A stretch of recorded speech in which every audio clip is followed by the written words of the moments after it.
ladies and gentlemen. Welcome to Linden Field here in DeWitt, New York. Sam Gelfand, the voice of the Red Rams, alongside my broadcast partner, Tyler Aitken, as this is the top of the mountain. There are no regional championships this year due to COVID-19, no state championships. So this, the Section 3 Class A Softball Championship, is the very apex, and only one team can plant their flag at the zenith, Tyler. Only one team can come out winning today. These girls are going to be putting it all on the line. This Jamesville-DeWitt team especially has a lot to prove. They've dominated all season, just taking one loss. They don't have any state tournament to prove their dominance, so they want to win today, and they want to win badly. And so do the Auburn Maroons, who are not too shabby either, put together a 14-3 record. You combine the batting average of both of these teams, it's around .450. You combine both of these teams' ERAs, it's about 2 even. These are two fantastic teams, and we are ready for the first pitch on the mound for the Red Rams is Kara McMahon. But it looks like before the game starts, there's a quick issue right now. Something fell on the field. Someone might have dropped a pencil down the first baseline. Definitely don't want any faulty hops in this game. Always making sure that they get everything off the field. But we're ready to kick off with this first pitch. And Sydney Marinelli is the first batter of the day for the Auburn Maroons. Marinelli batting .400 this year, 22 hits and 55 at-bats. First pitch from McMahon, high for ball one, and we are underway. You know, depending on who you talk to, especially baseball, softball players, some of the most superstitious athletes in sports, as Marinelli gets a piece of it, but it goes foul. Depending on who you talk to, sometimes the first pitch or the first at-bat of the game will determine so much. Kind of be an indicator for how the rest of the game might go. You see a lot of superstitions. I saw players on both teams making sure they stepped over that first and third baseline instead of stepping on it. Just all the little things that make you feel a little bit more confident going into the game. Count of 2-1 now to Marinelli. On the ground, to Balone, throws over to first for the first out.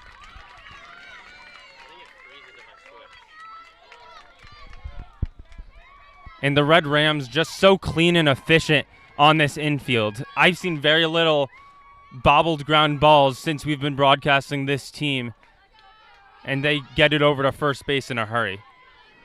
So one down now, bringing up Morgan Cook, who is a dangerous batter. Cook is currently third in Section 3 in home runs this season. She has 6 of them with 33 RBIs to boot. And Cook tries to take one for a ride, but gets a little too far under it, brought down by White in right field for out number 2. McMahon certainly allowing contact in this first inning, but she knows she has the control to do that because she puts pitches in the right spot where when the ball comes off that bat, it's going to one of her fielders, and her fielders have been backing her up perfectly these past few games this playoff season. Third batter of the inning to Ray DeLallo. DeLallo, a comebacker. Fielded by Aitken. Throw is not in time. First hit of the day surrendered by the Red Rams. And that was a good hit by DeLallo, just taking a short bounce and really moving slowly through the air, giving her enough time for an infield single. Not something you see all that often. DeLallo coming into this game batting .644 as Elise Clifford will follow.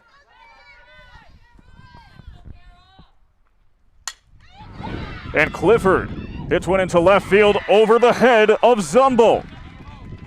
DeLallo waved around third. Throw to the plate. Is it in time? No. Auburn goes up 1-0.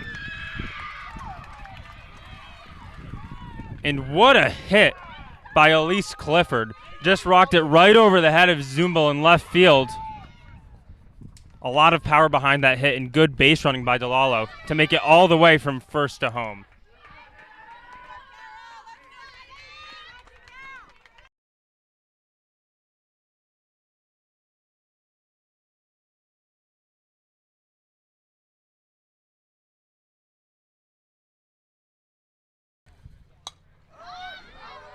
Next batter, Emma Belnier, fouls it off in her first pitch. We're noticing the camera's freezing on occasion. We do apologize, and we are currently attempting to get that taken care of. We'll make sure that you don't miss anything else. Belnier fouls off again right side. Just a couple feet away from the first one. So at least she's consistent.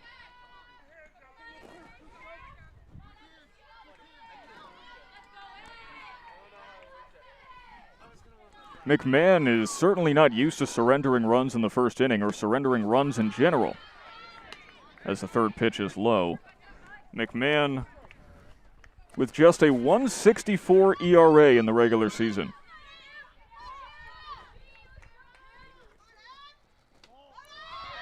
Belnier holds off, works to 2-2. And Clifford is working her way far off that bag, maybe trying to get in the head of McMahon, who's already a little rattled after allowing one run this early.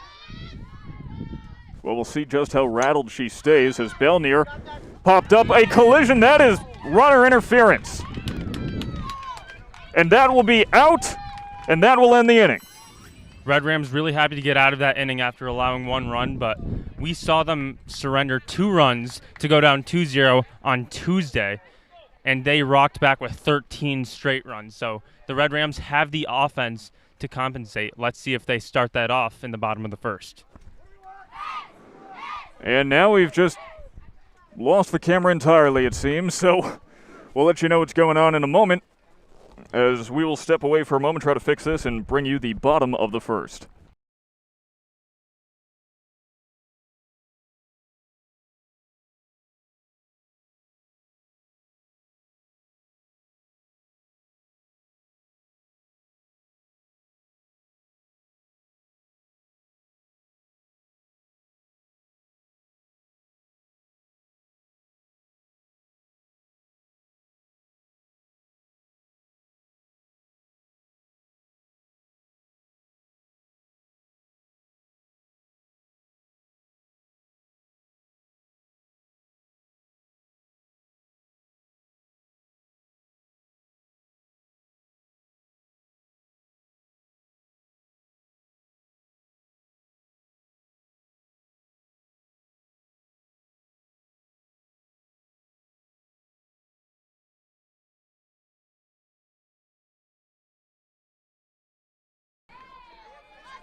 Welcome back to the bottom of the first, everybody, as we got the camera working, but there is something of note that we will be talking about all game. Auburn head coach Kelly Horble is absent from today's championship game due to the birth of her second daughter, Allie. All of us at JDTV wish Coach Horble and Allie continued health and happiness on and off the field as the Red Rams get their first turn at bat. So that can certainly provide some extra motivation for the Auburn Maroons, but it's also difficult to be playing with your head coach all season, all throughout the playoffs, and then lose her for the championship game. So there's something to play for, but also certainly a force lacking on the diamond. And we'll see how it affects Auburn as this game continues. And of course, the Syracuse.com article which broke this story says that Coach Horble will be watching the live stream today, so Coach, we hope you're resting easy right now, and congratulations sincerely from all of us. Kate DeRazio is currently up to bat for the Red Rams. And she hits one on the ground to short. Merkley fields, bobbles, throw is safe. And another thing we are hearing right now is that the crowd is certainly going to be a factor in this game. The crowd exploding when DeRazio crosses through first base, making it safe. This brings up Miriam Zogby, excuse me. Zogby, the lefty, settles in. The pitcher for Auburn is Madison Lowe. Zogby decides not to lay down the bunt. Lowe this season has an ERA of 2.82 in 67 innings pitched, but against the Red Rams has struggled. But then again, so has every pitcher this season. Zogby, a bunt well out of play. Lowe with an ERA of 6.92 against the Red Rams in 2 games, a total of 13 innings pitched. He gave up 18 hits, 10 earned runs, only walked 3 and struck out 10. But diving attempt is not successful. It's a heck of an effort from Cook, putting her body on the line there, and got a glove on the ball, just couldn't come down with it.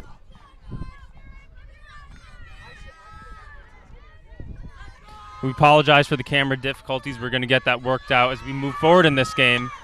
Of course, it has to come during the championship game. No problems for the rest of the season, no. Why would there be? But Zogby works a 1-2 count and steps into the batter's box yet again. In the meantime, I guess we'll call it like radio. Fouled off left side and just a foot in front of a spectator. There we go.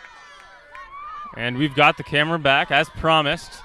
With a 1-2 count, Zogby's worked off a lot of foul balls here. He's fighting. Seriously, no problems with the camera for the entire season. Of course it would be today. Zogby loses the bat, tries to catch the runner on first, snoozing, she's safe.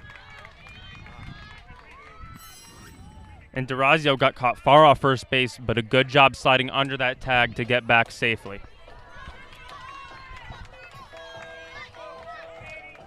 One away for the Maroons, which will bring up the most dangerous hitter in all of Section 3, Katie White.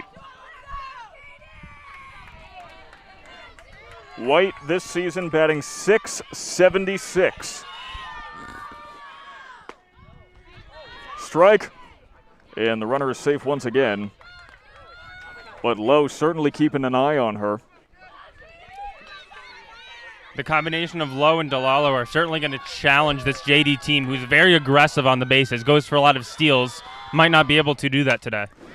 And White hits one high, deep center field. Just allowed out, and the runner cannot advance.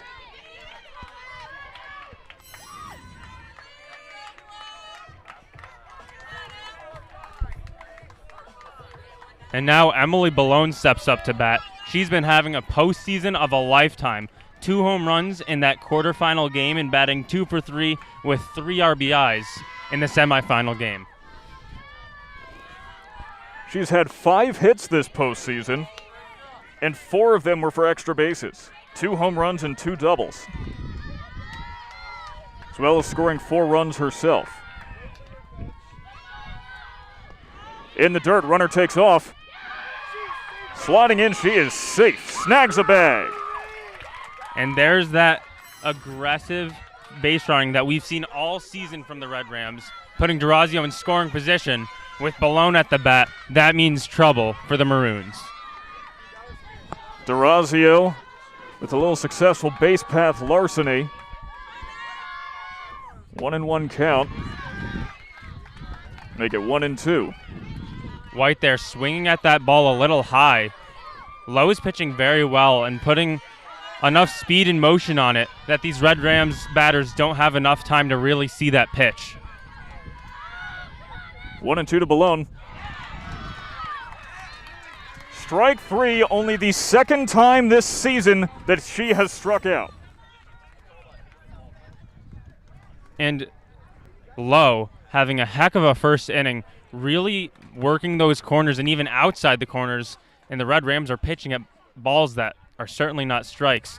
Could be a challenge throughout these next few innings. And as the camera cuts out yet again and our frustrations grow, we'll be right back with the top of the second right after this. We thank you for sticking with us thick and thin here on JDTV.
Welcome back, ladies and gentlemen, to Linden Field here in DeWitt as the first batter of the inning, Emma Merkley, is thrown out at first. Good job by Aitken fielding that one hopper.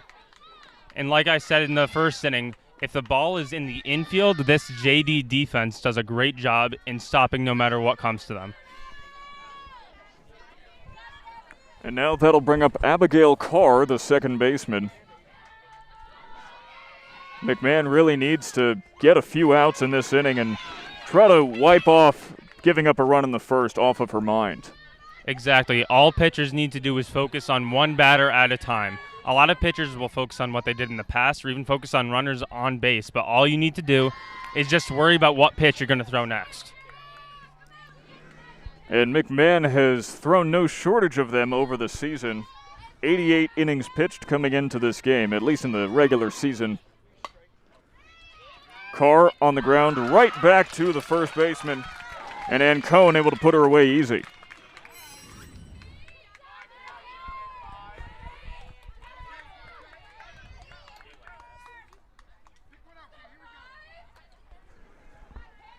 Caitlin Catalone, the designated player, settles into the right side of the box.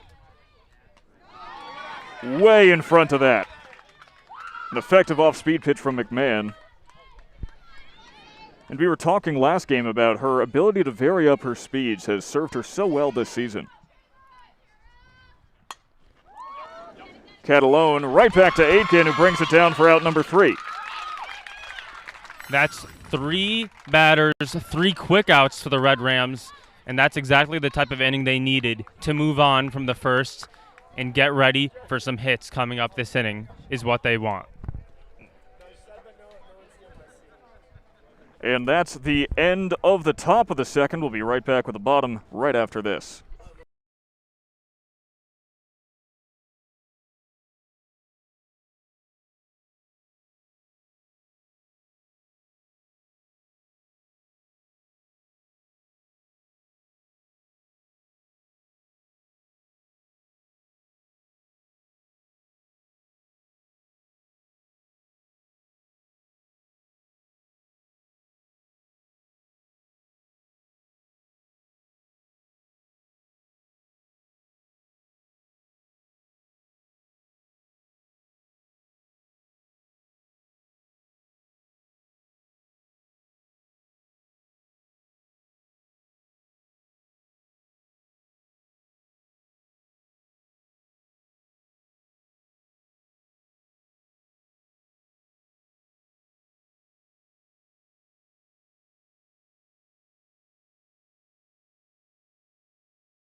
Welcome back, ladies and gentlemen, to the bottom of the second. At the very least, we know what's causing the camera issue. We just got to figure out how to fix it. As the first ball is taken by Emma White. Seems the cord is not enjoying having to stay into the camera right now, and we may need to see if we brought a second one. 1-1 count for White. She's having a good season, hitting .386 with 17 hits.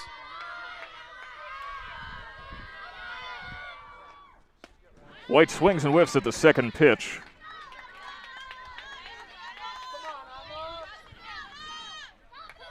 If the camera continues cutting out, we will at least be descriptive until we can find a replacement cord. White on the ground, thrown over by the shortstop, get the out. And the Red Rams typically put so few balls on the ground at the bat. It is really something of note that Auburn has been able to make them ground out so often these first 2 innings. And that's a credit to Lowe's pitching. Just throwing balls that aren't able to get rocked into that outfield. Just smart pitching and good pitching from Lowe as designated player Avery Young steps up to bat. Inside to Young, 2-0.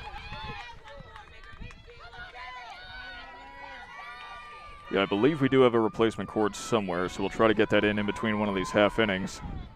Hopefully that'll prevent the camera from continuing to cut out as Lowe hits one into center field shallow. Falls on the short perch, and she's aboard of the single. And that's the perfect spot, a blooper into that shallow center field gap. First hit of the day for the Rams, and hopefully a momentum booster for them. Did you give that an error earlier from DeRazio? Yes, I did. All right, then I guess I'll change what's on my tally then. Either way, it's Maddie Ann Cohn, the first baseman, up to bat. With a runner on first, and one out, takes a ball.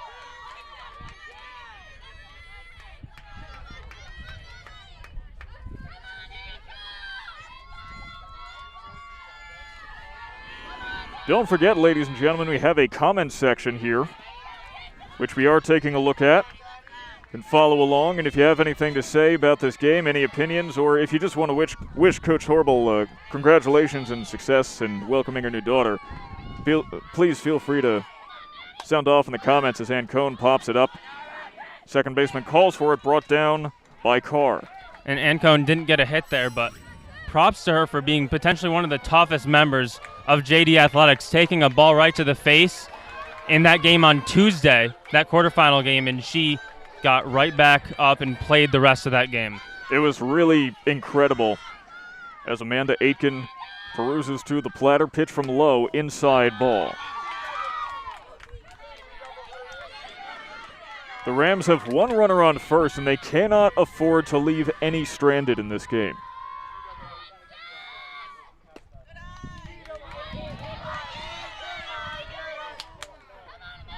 Counts is now 1-1. Aitken, the second lowest batting average on the Red Rams in the regular season with .357.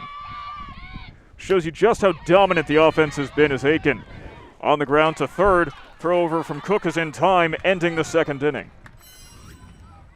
And again, this pattern of the Red Rams hitting ground balls right to the Maroon baseman, giving them difficulty putting anything up on offense.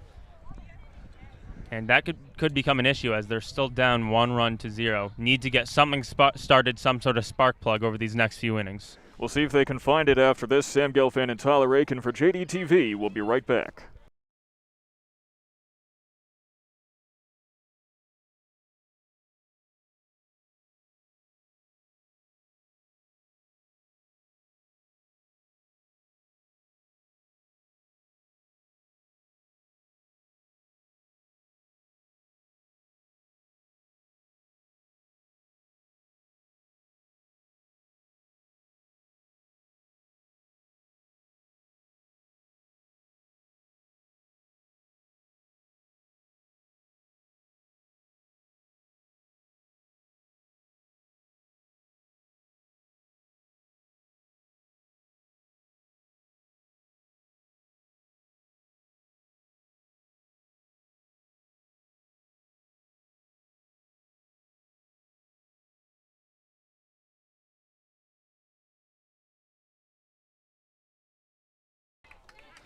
And welcome back for the top of the third inning in this sectional championship game. We are changing out a cord in the camera to hopefully get that fixed up for the rest of this game. So we will be calling this radio style for a few batters at least. As Jolynn Evans, the left fielder, walks into the right-hander's batted box. And already look at that. I'm like a NASCAR pit crew. And Evans takes the first ball. The JD-TV team has seen no shortage of technical issues starting in that tumultuous JD boys swimming and diving season this winter. So we've become masters at fixing issues in the moment. So glad to get some smooth camera work to you from now on. Yeah, hopefully that will be the end of these issues. Quick shout out to Josh Aitken, who's our camera person today, who has been holding it down regardless of the issues that have been present. And hopefully that should be the end of them. It might have just hopefully been the cord. As big swing and a miss there from Evans. 1-2 count behind. As McMahon measures, here it comes, low. And the Maroons finding some success working into these longer counts to try to take advantage and extend their opportunities against a pitcher of McMahon's caliber. Yet another foul ball. Well, Coach Horrible, at least when she's been with the team, and she was with the team up until Thursday, which you have to really admire her tenacity and her dedication to the game. She was a pitcher at Nazareth College, which means that she's able to communicate the pitcher's mindset to her players, not only acting as more of a formal pitching coach. When you're a pitcher coaching batting, you can say, okay, here's what the pitcher is thinking. In this count, in this situation, here's what you have to do to try to beat them. Fouled off by Evans. No one can get to it quite in time. And just like you were saying, it's certainly a physical battle between a pitcher and a batter, but it's much more of a mental battle on where's this pitch going to be, how fast is this pitch going to be, and what type of pitch it's going to be. Really makes an impact on how that at-bat goes. It truly is a game of chess, the classic batter and pitcher duel. Fouled off yet again. And props to both McMahon and Evans for fighting through this at-bat. As a batter, this is what they tell you to do. Whenever possible, extend your at-bats, work those pitch counts. Softball, it's a little harder to do as pitchers can stay in fresh for longer. Another foul ball. But McMahon pitching a long game on Tuesday and a long game on Thursday could eventually become a factor with just 2 days of 1 day of rest in between each game. But it's important to note that JD's second pitcher, Kate DeRazio, has an even lower ERA. Swing and a miss, struck her out. And that's the type of pitching control and change of speed that makes McMahon such a dominant force on that pitcher's mound. A very important strikeout for McMahon, battling through and taking what she wanted as Marinelli will settle in for her second time today.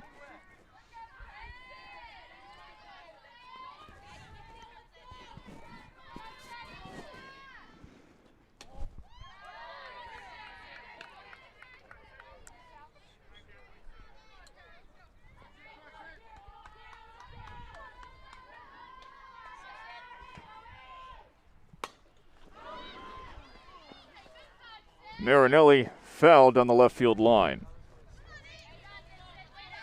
Marinelli certainly getting a heavy bat on that. Her first at-bat, she grounded out to third base, but definitely seems to have a little bit more pop in her swing this second at-bat. McMahon settles in the circle. Popped foul. The spectators continue to file in here in DeWitt. Last game, what would you say? We had about 200 people just about at the field. Probably got about at least 100 here today. It is, of course, an earlier start time. Not everyone wants to get up at 12 on a Saturday, excuse me. Marinelli down the line, nearly takes an umpire's head off, but it is foul. It is foul indeed. And today's also a busy day for the Red Rams. At 11 o'clock away at Fulton, the Jamesville-DeWitt varsity girls lacrosse team playing in a sectional championship game. And tonight, home at 5, the Jamesville-DeWitt Red Rams boys lacrosse team will host CBA, which we will be broadcasting on JDTV. So busy day for the Red Rams organization. Second strikeout, and Marinelli sent packing back to the dugout. And the Red Rams infield certainly hyping up McMahon, trying to get her excited for one last out to make 2 straight 1-2-3 innings. Well, 2 strikeouts in a row, especially on a breaking ball like that, sending Marinelli to the principal's office as Morgan Cook will come to the plate.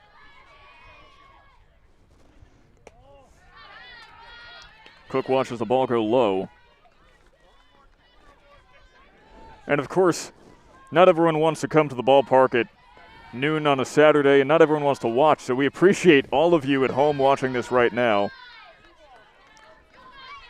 And one more addition to the weekend slate of Red Rams activities. The Jamesville-DeWitt boys track and field team won their sectional championship yesterday by about 50 points. And Cook Put some aluminum on it. Single into left field.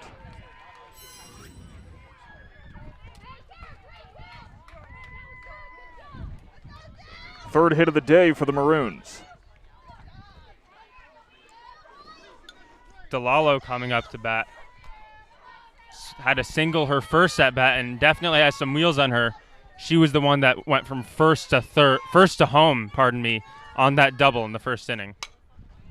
She is third in Section 3 in average and will increase that number. Where no one is in left field. Throw to third is off target and goes all the way to the wall. A double for DeLallo puts 2 runners in scoring position.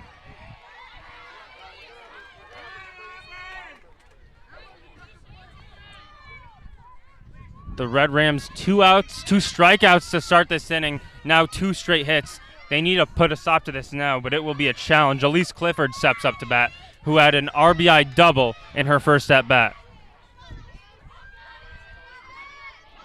So Clifford settles into the box, a tall stance. That'll score a run, perhaps 2. It will score 2. Rolling to the wall, Zumble with the throw will prevent a triple, but a 2 RBI double for Clifford. And that's her second and third RBI of the day. She's seeing McMahon's pitches so well and sending them deep into the outfield, allowing so many runs to come in. And a mound visit now for the Red Rams as it is 3-0. The Auburn Maroons on top early. Uncharacteristic of the Red Rams, one might say. The Red Rams did go down 2-0 on Tuesday in that initial game of the quarterfinal game, but certainly not used to going down 3-0, and I think McMahon's certainly not used to allowing this many hits in the process. That is certainly true. Auburn has 5 hits currently. As the next batter is Emma Belnier. Throw to keep the runner honest.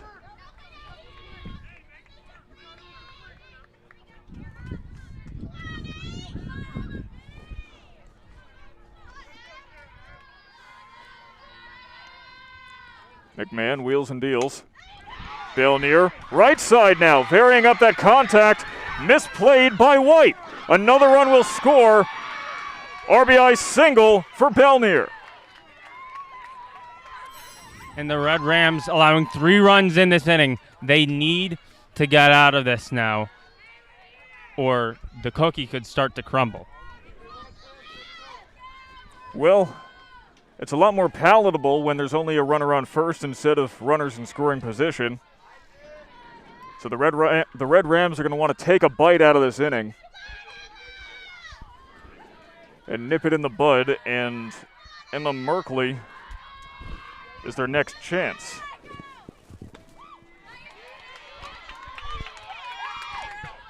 McMahon puts that one in a good spot, but she really has to be fighting through some mental battles right now. Just a freshman, thrown so many pitches this week and this year, and now in a position she's almost never been in, down 4-0.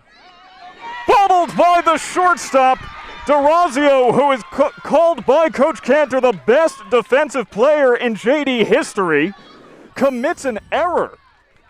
And that's very uncharacteristic of this Red Rams team. You can see the nerves and the stress getting to them. The looks on the Red Rams players' faces, uncomfortable with the position they're in right now. Well, this is a very young team for the Red Rams, and they haven't had a chance to go back to the sectional championship. Of course, any championship game will wear on anybody. And Auburn is in a groove right now, having scored 3 in this inning already.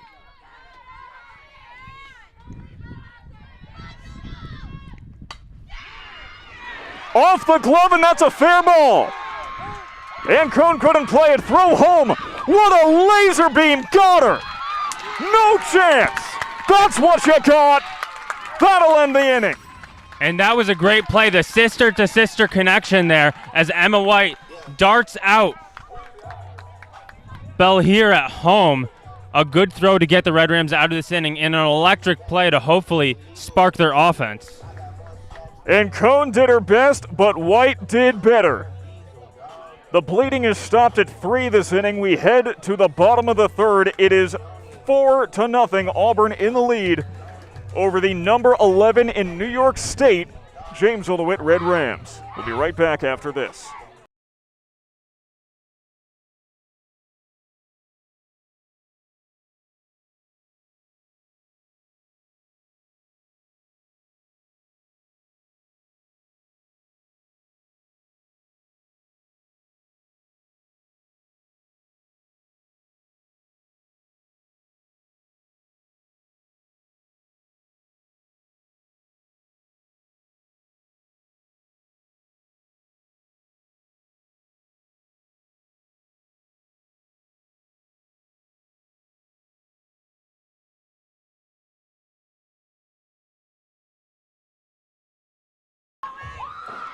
The bottom of the third is upon us, and the Red Rams have some catch-up to do.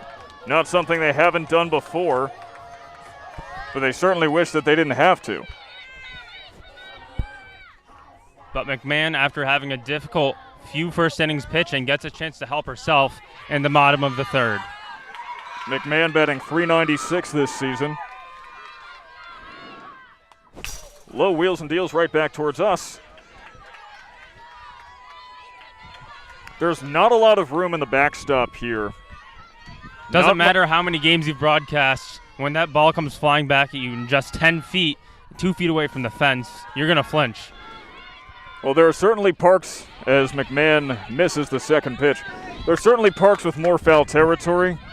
Something like the baseball field, there's at least a good 5 or 10 feet behind home plate instead of the 2 that we have right now. It also means not a lot of room for catchers to make plays, but they won't have to with a strikeout like that from Lowe.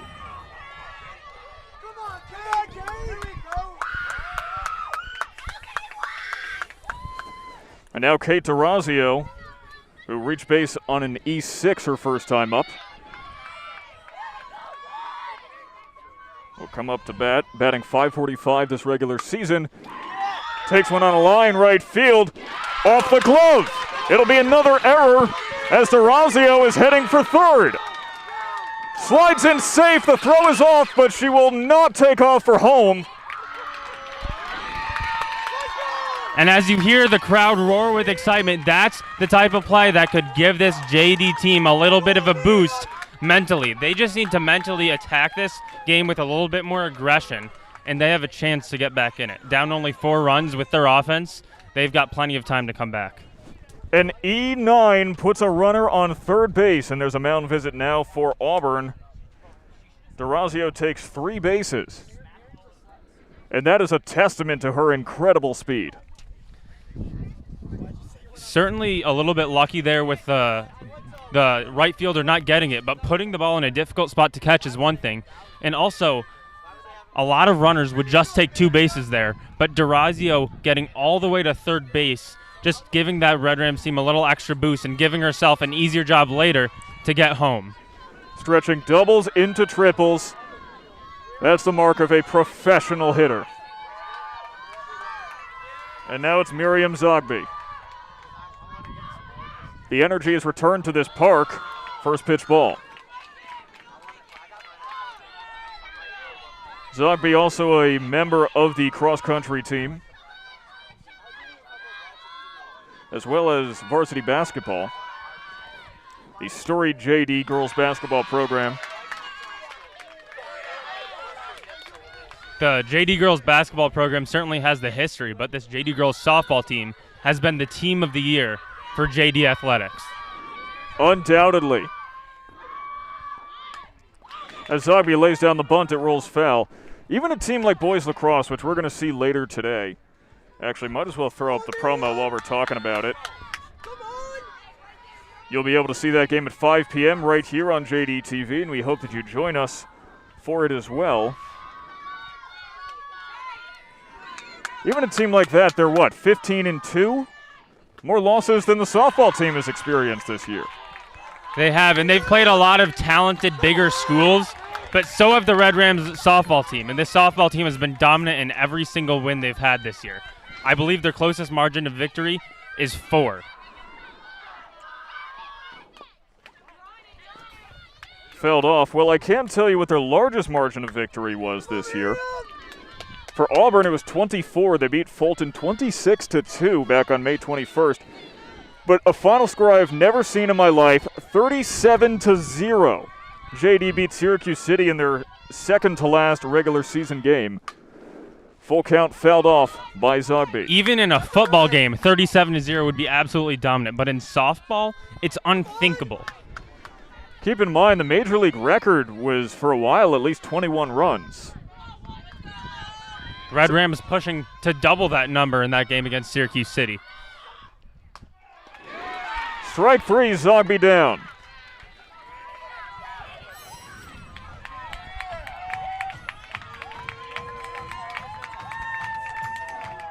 The Red Rams still need to get a runner home. No one has a better chance of that than Katie White, who has 51 RBIs during the regular season. When she has runners in scoring position, she bats spectacularly, and she needs to, as a senior leader of this team, take the team under her wing and put a run through home plate. Call low in the zone, questioned by some of the JD faithful. White flied out to center in her first at-bat, but she has a .722 on-base percentage, which is nearly inhuman. Got underneath it, fouled off into the backstop, and she's quickly in an 0-2 hole.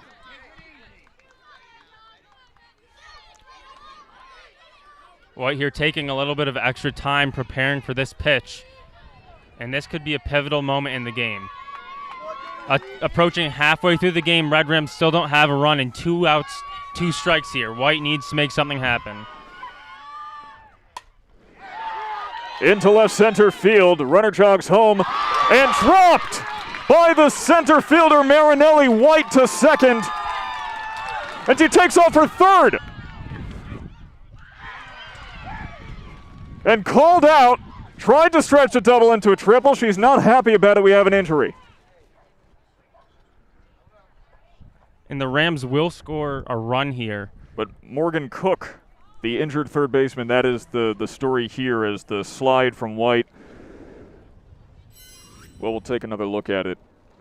White saw the dropped throw, thought about going to third, takes out the knees of Cook, and it looks like Cook may have hit her head on the ground as she tumbled, but she is upright now. A cold compress being applied by trainer Dave Schultz to the side of her temple. This does end the third inning. It is 4-1 now, but priority number one, not only for the safety of Morgan Cook, of course, but the fact that Morgan Cook, the second most productive member of Auburn, it's a big loss if she has to be taken out of the game. She gets off the field under her own power, though, so we'll see if she's able to make it back into this game. And one of the difficulties of that last inning, the Red Rams certainly happy to score that run, but I think they need to attack this game a little bit smarter. They're letting the nerves get to them, not making the best decisions.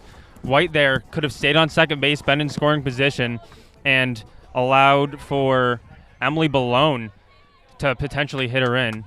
But now another out, and the inning is over for the Red Rams. So run is on the board, but a lot of slip-ups here for the Red Rams. And it's a situation that is unusual for the Red Rams. That is... Oh, boy. Oh, are we still back? Yeah, the thing tried to take us over to the lacrosse settings for some reason for a moment. But certainly the Red Rams aren't comfortable playing from behind, and you can see that impacting them today. So this is where the good teams separate themselves to the great teams. Good teams can win when they're up. Great teams can win when they're down.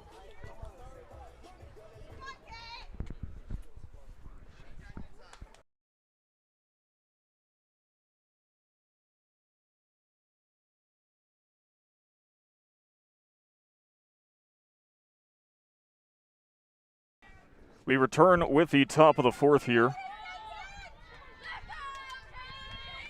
And if you are the Auburn Maroons, you just want to pile it on right now. That's your number one priority. You need to score as many runs as possible because that will help as Caitlin Catalone lines it into left field. Heading for second as Zumbol has had a lot of trouble out in left field today. And the Maroons just doing a good job putting the ball in position where it's far away in the gaps. They're hitting where they need to, and it's putting them at a big advantage here. The Red Rams just need to execute better on pitching because it's not like these are errors being made by the fielders right now. Well, there have been more than a few. There have been more than a few, but on that last at-bat, there was not. Balone charging in with a rocket to first will get one out, but the runner does advance to third.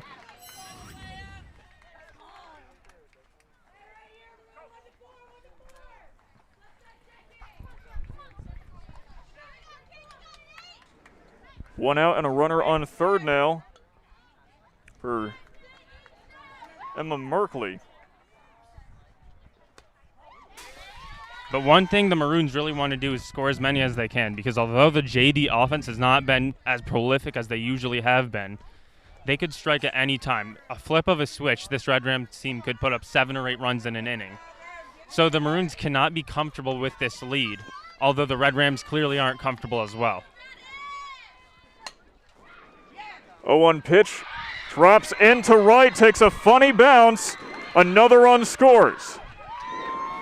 Stumbling is Marinelli, but she has a triple. 5-1.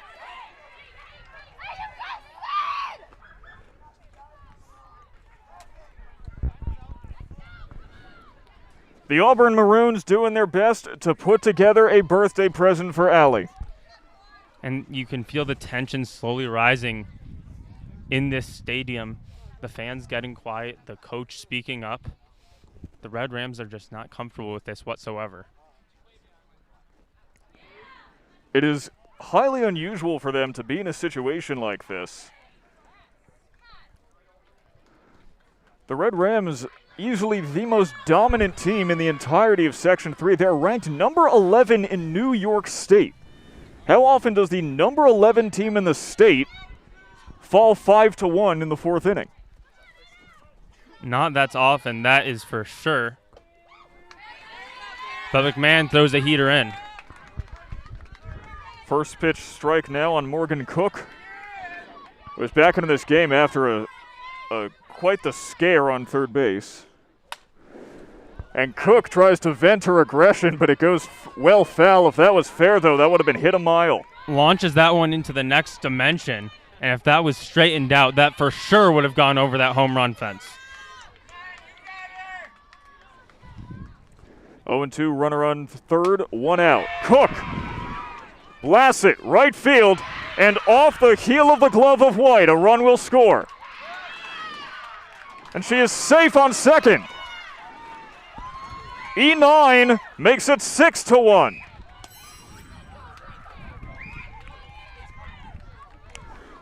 The 4th error of the game for the Red Rams, who have playing sloppier than they ever have this entire season. And Katie White, the catcher, now calling in all members of this Red Rams team, even the outfielders, in around the pitching mound. And you have to imagine she's not happy with this team right now and is talking some sense into them after all the mistakes they've allowed. They just need to work together as a team and just get 2 more outs. They need to get out of this inning and find some sort of spark plug on offense, because they cannot wait around for a 5-run lead to be wore away at. The Red Rams do not want to collapse at the finish line. No great team does. And it's not to say that Auburn isn't a great team, as they are. Let's not forget a 14-3 record. They are the 3 seed in this sectional tournament. Only 1 loss outside of their 2 regular season matchups against the Red Rams. A ball, the runner was caught snoozing on second, but you might have seen the ball popped out of Aitken's glove covering second. Those defensive errors are continuing to cost them. Yeah, and the ball there wasn't there in time regardless, but the Red Rams just a half step behind on almost everything defensively. Which is bizarre, because Coach Cantor has been harping on the Red Rams defense all season long. Popped up out of play just behind us.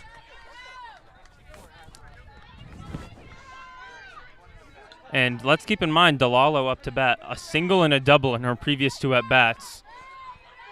A dangerous hitter with a runner in scoring position right now as well. And leads Section 3 in home runs, which might be why McMahon is pitching to her high right now. The lower in the zone, the more likely you can put together an uppercut swing and really put some momentum behind it. Fouled off.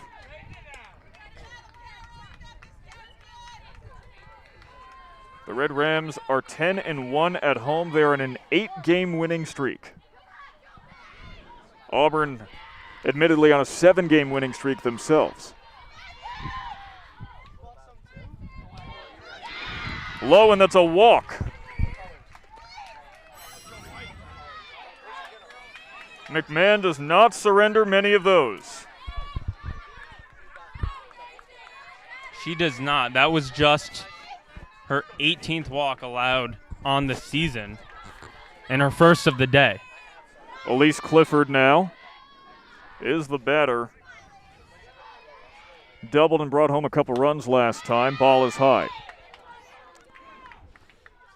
Auburn is first in Section 3 in home runs with 21 total this season. The only statistical category they lead Section 3 in, but the Red Rams have to be aware of it. Hit high into right field off the base of the fence. 1 run will score. Second one coming home. Throw is in time. Runner takes off for third, and she is tagged out! Or not! They say it was safe. They called her safe at third. Balone diving for that ball. Look at it again. Balone, it looks like she made the tag. But the umpire disagrees, and his word is final. Look at it again.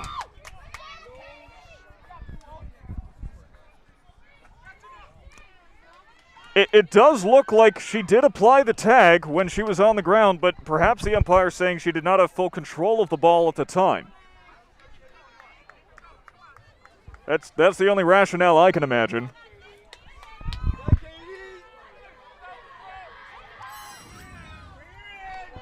So somehow not a single run scored on that at bat. No, one did. One.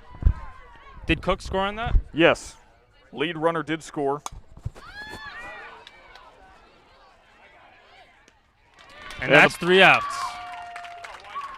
A pump fly brought down to end a messy top of the 4th. One more time, let's see what happened on third base. Runner tagged out at home, throw to third. And it looked like Balone tagged that left foot as she tried to step over her. Umpire, who's right on top of the plate, disagreed. We're in no position to say otherwise.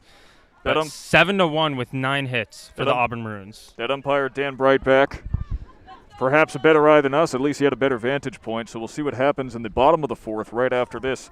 Thank you so much for joining us here on JDTV.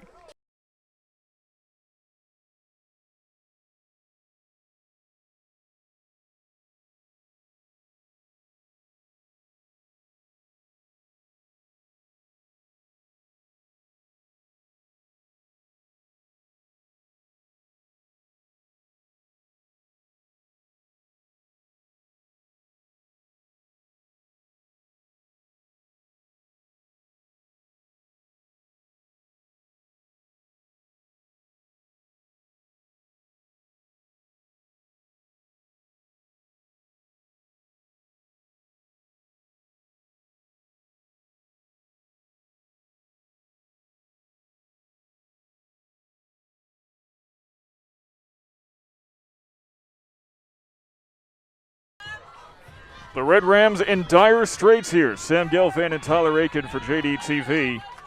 As Emily Balone looks to get something going for the first time today. A .500 batting average in the regular season, but struck out in her first at-bat. She only struck out once this entire season, regular season or otherwise. That's number 2. It's not something she is used to at all. But Madison Lowe, who's been pitching great all year, had some struggles against JD in the first 2 contests. Pitching with such confidence today. The longer she's pitching, the better she's been pitching. And Balone has her work cut out for her. We've been saying it's unusual that the Red Rams are down like this because take a look at this. This is every category. The Red Rams are first in all of Section 3, and by how much? They have scored 86 more runs than the next closest team. An incredible margin, absolutely ridiculous. To get here, they beat Whitesboro. They beat them by mercy rule in 5 innings.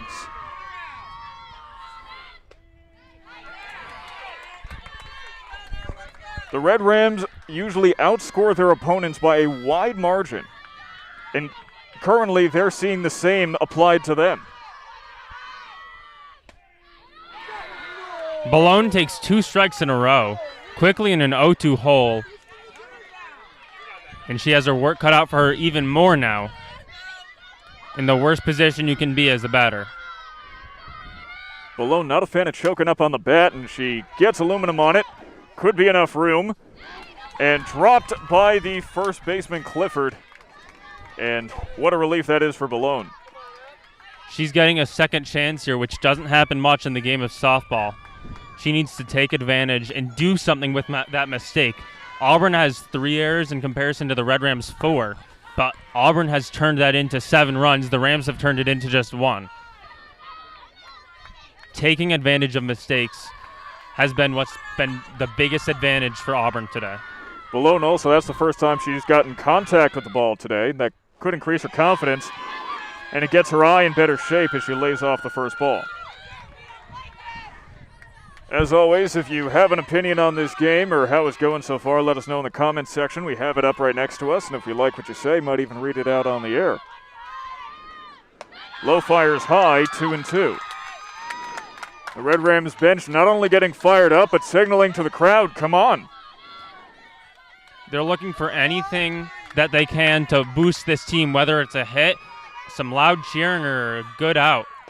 They want anything they can get to get some momentum, as Balone works an 0-2 count to a 3-2 count.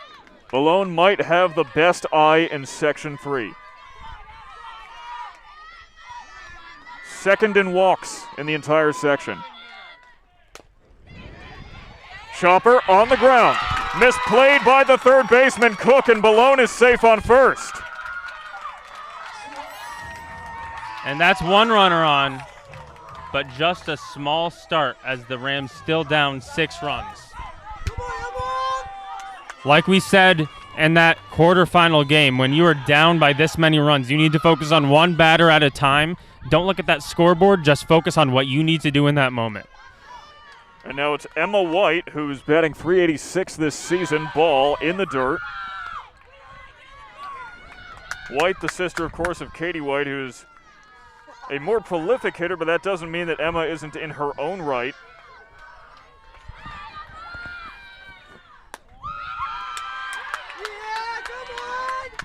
Takes 2 balls in a row.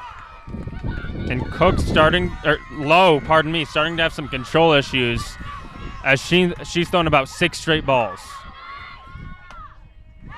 Finally finds the strike zone, though. In her 2 previous starts against the Red Rams, Lowe with a 1.6 whip and a 6.92 ERA.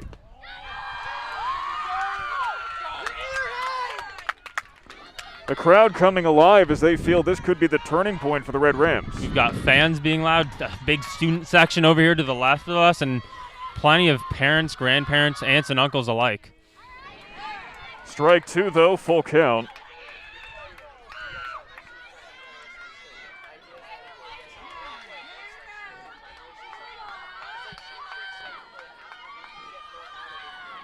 Lowe delivers, fouled off. I think both of us are subconsciously looking to see if any of these foul balls will hit a car. It happened in the quarterfinal game. A Chevy Suburban took one right to the windshield, shattered the glass. The wind is picking up here in DeWitt. Another foul ball, same place. But glad to see that the Red Rams aren't afraid of swinging the bat. When the pitcher starts throwing a lot of balls, sometimes batters can become complacent and not swing at good pitches. So it's good that White is taking her opportunity to put a bat on a ball here. They are not afraid to swing. They have almost 70 more hits than Auburn. Fouled off. All 3 of these foul balls have been to the same direction. She's behind that pitch just a little bit. If she can just start her swing a little bit earlier, she can straighten that out and potentially get on base. Just a small adjustment is needed for Emma White.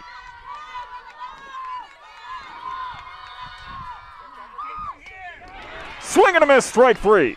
And that's the type of at-bat that Lowe is so dominant during. She extended it and kept pitching through all those foul balls, kept control, and finally found the right spot to force White to swing and miss. And it brings up Avery Young, the designated player. Some fantastic pitching from Lowe. Felled off the base of the foot, it looked like.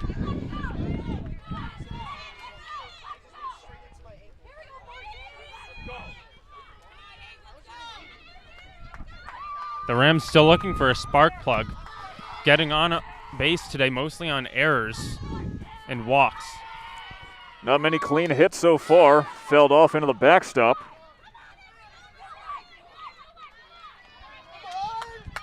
Young now down 0-2. There's only 1 out, so the Red Rams still have some wiggle room in this 4th inning. But this is turning into quite the game. It is something nobody would have expected to see today, perhaps except for the Auburn Maroons. And from the looks at it, as that pitch was at the hands, Young made contact off the base of the bat, off the handle. She is probably going to keep swinging through most of the pitches in this at-bat. She knows how desperately the Red Rams need a run, and she wants to get it from a hit instead of a walk. Exactly. Uppercut swing, foul, left side. Will it hit anybody? No, but instead, it's Evans who finds it.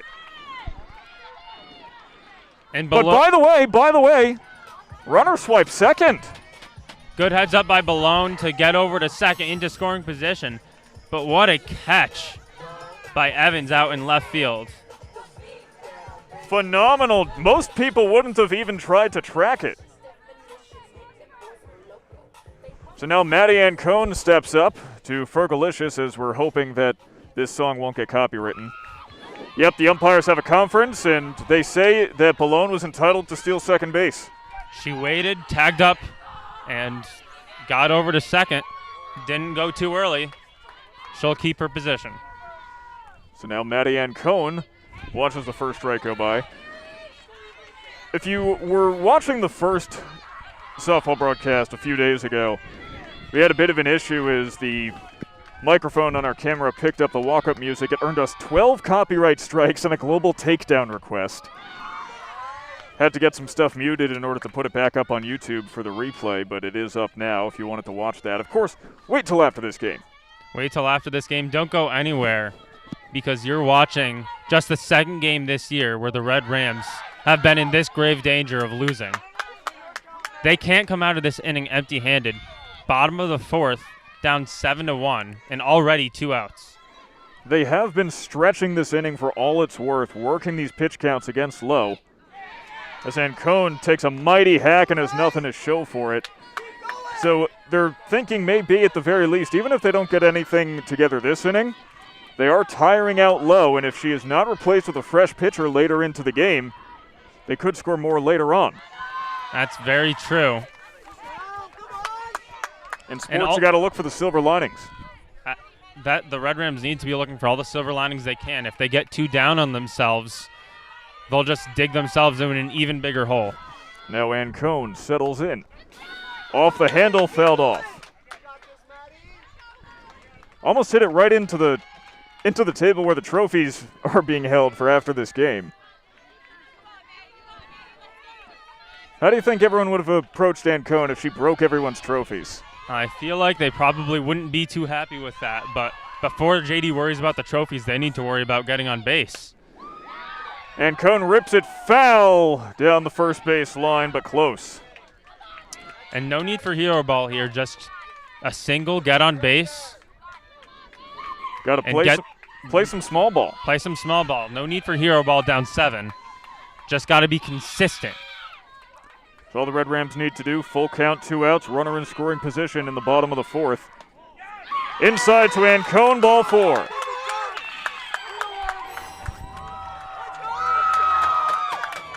And we have a pinch hitter, Stella White, number 3, batting for the Red Rams. White pinch hitting for Aitken. She has pinch hit in almost every single game this season, and she's put together a nice little season herself. The freshman batting .476, a .522 on base percentage. And no home runs yet, but she has some power in her. I think and the ability for an extra base hit. I think if we keep talking, then it might not pick up the copyright, so we may just have to go la la la la la after a little bit. Yeah, don't want any copyright issues here. Want you to be able to come back and watch this game later. But Stella White now, 10 for 21 on the season, 7 RBIs on those 10 hits as well. The White sisters have just run roughshod on Section 3 this season. And this White unrelated to the other two, but... Well, thanks for letting me know. What a catch by the coach, standing outside of the dugout. I don't know if he got it, but he got that one-handed off that laser beam. And, yeah, Stella White is not related to Emma or Katie, but if you saw her swing, she might just as well be a sibling, as she has some power on that swing and some consistency as well, but goes down 0-2. Now, that's the thing about softball. Your best hitters on this team are batting .500, but that's still only a 50-50 chance of getting on base. 0-2, 2 out, 2 runners on. Here it is. Inside at the hands, and Lowe not happy about the call, but that was certainly a little too far inside. Certainly, and that zone's been pretty low today, but hasn't been too inside, so I think she knows that she's not going to get that call, though she wants it. White on the ground, shortstop. Gets the force, and thus ends the 4th inning. A lot of noise, a lot of smoke, but very few flames for the Jamesville-DeWitt Red Rams. And one thing I'd like to say, 4 innings into this game, just 3 innings remaining. No matter what happens from here on out, it's going to be a classic. Either Auburn is pulling off one of the most unbelievable upsets of the season, or the Red Rams will be pulling off one of the most unbelievable comebacks of the season. So do not go anywhere and watch the last 3 innings of this game. You will not want to miss a single moment of this. We'll be back in about a minute right after this.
Welcome back to what is quickly turning into an instant classic.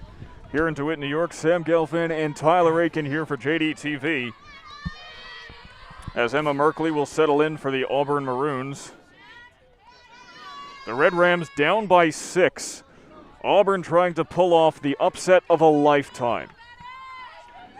And that's not much of an exaggeration. The Jamesville-DeWitt Red Rams, number 11 in the entire state.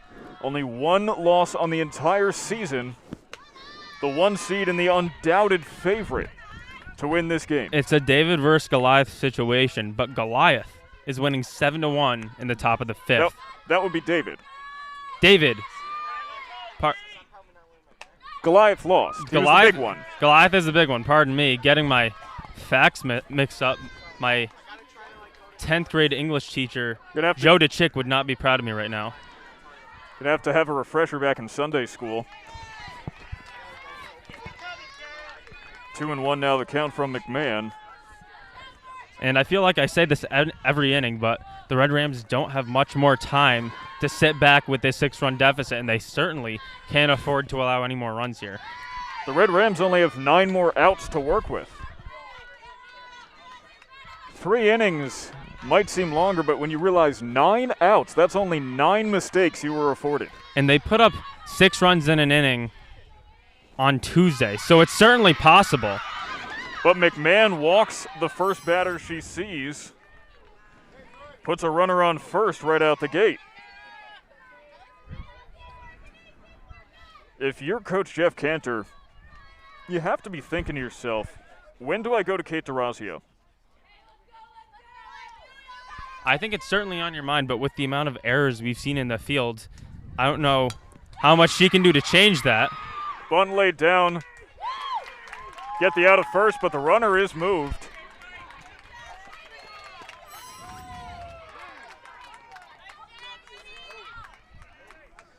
So 1 out, but a runner in scoring position for the Red Rams. Good sack bunt from Abigail Carr brings up Caitlin Catalone. And the Rams should really capitalize. They've only got 2 more batters before they reach the dangerous top of that lineup again. Catalone lines it in. Misplayed momentarily by Zumbel, but that is a solid hit for Caitlin Catalone. She's been putting together a nice little game.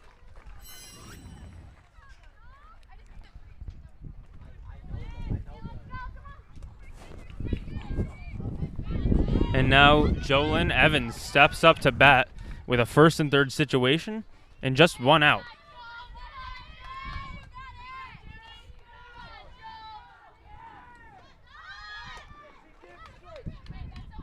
Umpire says she did not withdraw the bunt in time. That was a strike. The Red Rams are finding themselves in the most dire straits of the entire season. Not only down by 6, but in the championship game. This is where the line stops, win or lose. They were able to move past that loss against West Jenny and win 8 in a row, but there's no games to play after this. Charging in is Balone, gets the runner.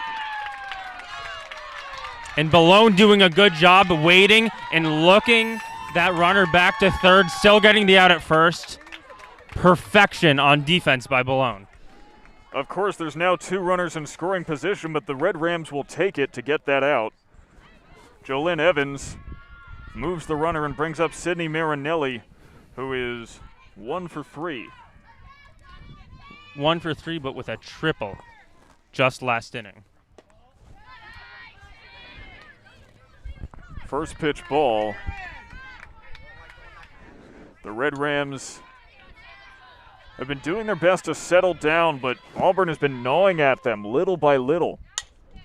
Provoking mistakes. Balone fielded, goes for the runner on first and gets the out. And finally, the Red Rams make it through an inning with allowing 0 runs. In big thanks to great defense by freshman Emily Balone. 2 straight outs, including saving a run for the Rams on one of them. JD finally had the defensive inning they need. Now they need to put together an offensive inning to get a chance to win this game. So we'll see the bottom of the 5th right after this. It could not be a more beautiful day for a softball championship, and we're happy that you're joining us here. Sam Gelfand and Tyler Aitken. We'll be right back.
It's the bottom of the 5th here in DeWitt. Sam Gelfand and Tyler Aitken trying to talk over the Hannah Montana theme song because you do not mess with a mouse in the copyright department, as we learned in the quarterfinal game against CBA. We're lucky right now. The stream is still up and alive and well for now. Hopefully it will stay that way for the rest of the game, but Sam and I were talking in between the halves of the innings here. It just doesn't feel real. Don't you stutter. We can't afford a stutter. It doesn't feel real when we look at that scoreline. 10 runs for the Maroons, 1 run for this amazing Red Rams offense here. It doesn't feel real. Pitcher's duel. Kara McMahon takes the first ball. 1 hit scored by the Red Rams. The Red Rams lead all of Section 3 with 242 hits.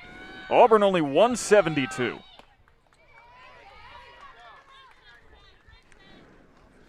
So the Red Rams on paper should be having this one in the bank, in the pocket, out of sight. I mean, it certainly wouldn't be an easy win if the Red Rams were on top of their game, but they'd have a heck of a lot more than 1 hit if they were playing the way they usually do. And there is a hit. Kara McMahon, right side of the field, gets on to first base cleanly. Second base hit of the day for the Red Rams, and it's one they need. Leave it to the pitcher to do it herself, bringing up Kate DeRazio. DeRazio has reached base safely in both of her at-bats. Going to have a pinch runner for the pitcher real quick. It is Bella Sindoni. So now the Red Rams entering the top of that lineup. And although they haven't been perfect or even good today, that string of DeRazio, Zogby, and White can be menacing. I wouldn't say that they haven't been good today. They've been getting solid looks on some very difficult pitching, courtesy of Madison Lowe. They've been making mistakes in the field. Gets away from the catcher, runner takes off. Sindoni on second successfully. And that's true. They've faced some difficult circumstances, but if you had told me that they would have had to reach base 3 times only on errors, I would not have predicted that before this game. You told me the Red Rams only reached base 3 times in the 5th inning. I would have said, who's injured?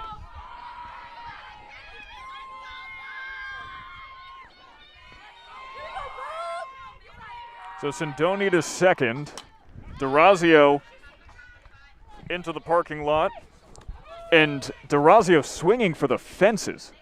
She's got some power on that swing. Luckily doesn't seem to be pulling out of it too much. Sometimes when we swing with so much power, you lose balance, but she does seem to be finding that match between power and consistency on these swings. She's making solid contact. She does have 2 home runs on the season, so it's not something that she hasn't done before. But she's down 1-2, no outs on the board and a runner on second, and it's for all the marbles. We cannot forget this. This is the sectional championship. This is the highest prize available in 2021. And DeRazio pops up back to the pitcher, and it falls! Ball lost in the sun there. You could see Lowe couldn't find the ball in the sunlight, and now 2 runners on base for the Rams. I'd score that as a hit, personally. Did not make contact with the glove, but now there's runners on first and second with no outs for the top of the order. Miriam Zogby has struck out twice today unusually. She does not want to make it a 3rd time. But the crowd is probably the loudest I've heard them all of today. All of their energy behind this Red Rams team. Pulled back the bunt in time, and we have a mound visit from acting head coach today, Mike Lowe. And in case you're just joining us, kind of the story of the day for Auburn, and we'll throw it up once again. Head coach Kelly Horble currently giving birth to her 2nd daughter, Allie. She's in the hospital right now, not able to make this game despite her best efforts, and we do wish her the best of luck and happiness and success and health, of course. It's just incredible also that she was even coaching on Thursday. She was due to have her daughter born even before that Thursday game. I believe the due date was on Tuesday. And coached through all of it. Wanted to coach today, but just couldn't make it to the field. The doctor said you have to come in and have your child. So still awaiting official news, but best of wishes to her and her family today. And of course, as we've said, that comes with a lot of questions. Are you demoralized without your head coach present, or are you playing for her? It seems that the Auburn Maroons have been doing the latter instead of the former so far today. 1-1 now to Zogby. No outs, 2 runners on. This is the type of a start of an inning that you're used to seeing with the Red Rams. Bunt laid down, back to the fence, 1-2 the count. And she's forced to swing away now. Now, Tyler, you run track for JD. Have you ever had a meet where your head coach was not present? Yes, so actually, just a week and a half ago, our head coach had to leave the meet an hour or two early for her daughter's junior prom. We won that meet by about 80 points, but it was still difficult to run without the guidance of your head coach. It's certainly difficult, especially in such a strategic sport such as softball. And Zogby has her third strikeout of the day. Golden sombrero for Zogby, not something you like to see, and not something that she typically does, batting .426. But now Katie White is up to bat, and we have said all game, there is no one else you want with runners on base. Tries to take it for a ride right side. Out of play, and thankfully so for the Red Rams. And a senior on this team, a leader of this team all year. She's going to the University of Rochester next year to play softball. She's just been so dominant, getting on base so often. And the Red Rams rely on her in so many ways. So when you're down 6 runs in the bottom of the 5th, this is a time where if you're a leader of this team, you have to step up. And she does! Over the glove of the third baseman, Cook. 1 run will score. Rolls all the way to the outfield fence. 2nd run coming home. DeRosio scores. 2 RBI double for Katie White, doing what she does best. We have been waiting 5 innings for a turning point in this game, and we don't know what's going to happen next, but that is certainly a good start for the Rams. Both runners score. It is 7-3. As the mound visit will be underway. Taking over is Claire Shaka, running for Katie White, who's earned a respite. She deserves it after a hit like that. That could be the crucial turnaround point for the Red Rams. A hit like that, and keep in mind, all 3 RBIs coming from White today. Katie White, the best scorer in Section 3. And you're seeing some dancing from the Red Rams, some cheering, some chants in that dugout. They've got that pep back in their step. They've got some energy. And that carefree, loose playing is what's made them so dominant this year. They were so tense earlier today, and now they've finally loosened up. Now Emily Ballone takes the first strike. But as we all know, sports are about momentum. And this could be the point where the pendulum starts swinging in the Red Rams' direction. A late inning comeback, they have done it before. Ballone, contact on the handle. Runner moves to third, but Ballone is out.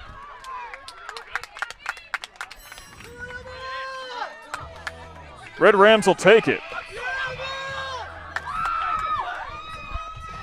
Emma White, Katie's sister, hoping to have a hit that runs in the family here with a runner on third base, 2 outs. If the Red Rams can get it down to 3 runs, that's a very manageable amount to deal with for the rest of this game. The Red Rams at least want to make this a save situation. As White watches the first strike go by.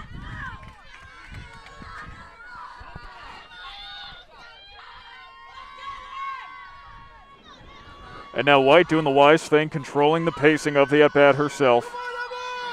You haven't seen the Red Rams been doing a lot of that today. Quick catcher-pitcher conference. You haven't been seeing the Red Rams stepping out and trying to dictate the pace. And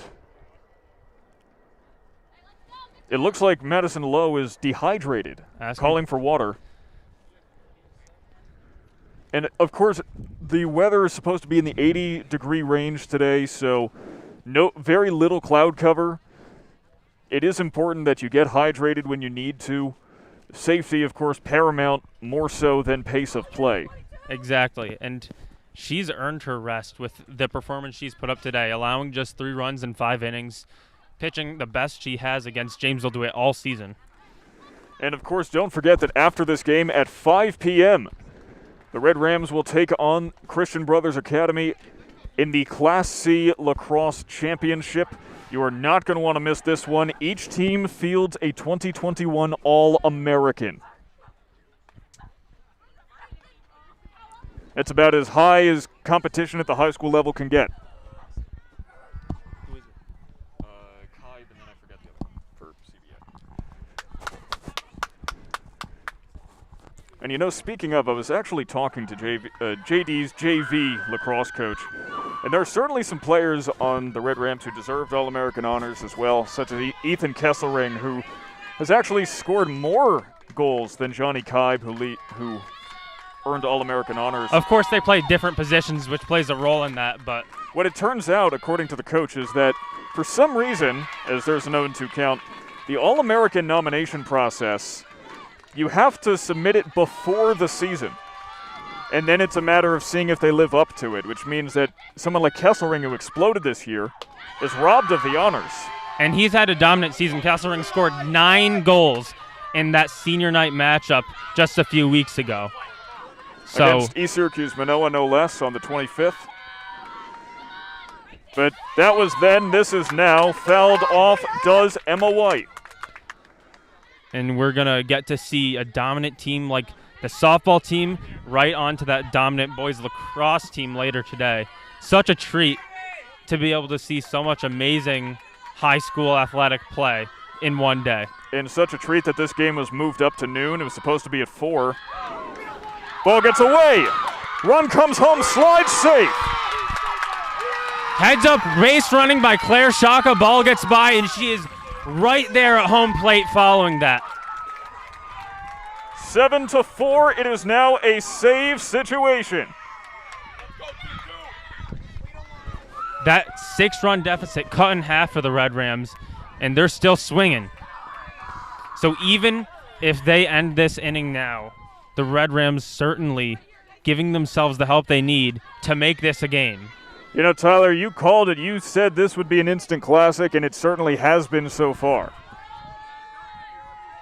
I mean, with the 2 teams that we have playing against each other today, it's pretty easy to predict that. Amazing pitching, amazing hitting, and what a crowd. This is the best atmosphere of a sports game I've been at in over a year and a half. It really is a privilege.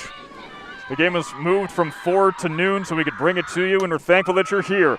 As Emma White pops up right side, brought down by the second baseman, and that will end the 5th. But what a 5th inning it was. 3 runs scored by the Red Rams. Not enough to tie it up, but they cut that 6-run deficit in half. 7-4 going into the top of the 6th. 6 outs to score 3 runs for the Red Rams. Let's see if they can do it. Only one way to find out. Thank you for joining us live on JD TV. Sam Gelfand and Tyler Aitken bringing you this contest. We'll be right back.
Welcome back, ladies and gentlemen, to the top of the 6th. The Auburn Maroons sending up their 2-3-4 batters. This is the test for the Red Rams. Can they stick with it and keep up this momentum? McMahon's already pitched 5 innings today, and she's had some trouble. But if she wants to prove her dominance, this is the place to do it. a need for a shutdown inning against some of the best hitters she's seen all season.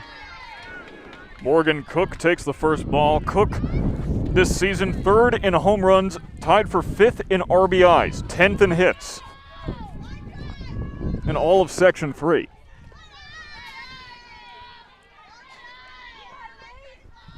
And the Red Rams have stood up to adversity. They've been able to take on all comers. But things change when it's a championship game. It is a wild card which you cannot predict. There is no metric that determines how a team will respond. McMahon does a good job painting that top right corner there. Because, of course, as if it wasn't in this video's description, this is for the Section 3 Class A Softball Championship.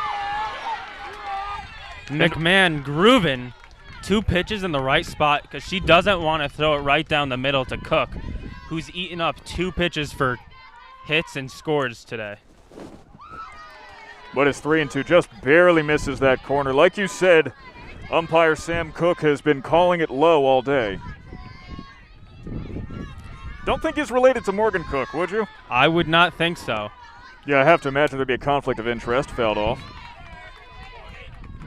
And at this point in the game, in the 6th inning, it doesn't matter where the strike zone is. As long as it's consistent, there's no excuses. You pitch to where they've been calling all game. And, you know, you hear arguments for robotic strike zones and whatnot. That's why I don't approve of that, because I like the element of strategy it brings as Cook hits it right into Zogby's glove. 1 away. We've got our first comment of the day. A reminder, if you would like to use our comment section, feel free. Jason Rhodes says, sick game. Jason, it is. I couldn't agree with you more. Jason, you are 100% correct as DeRay DeLallo steps up to the plate.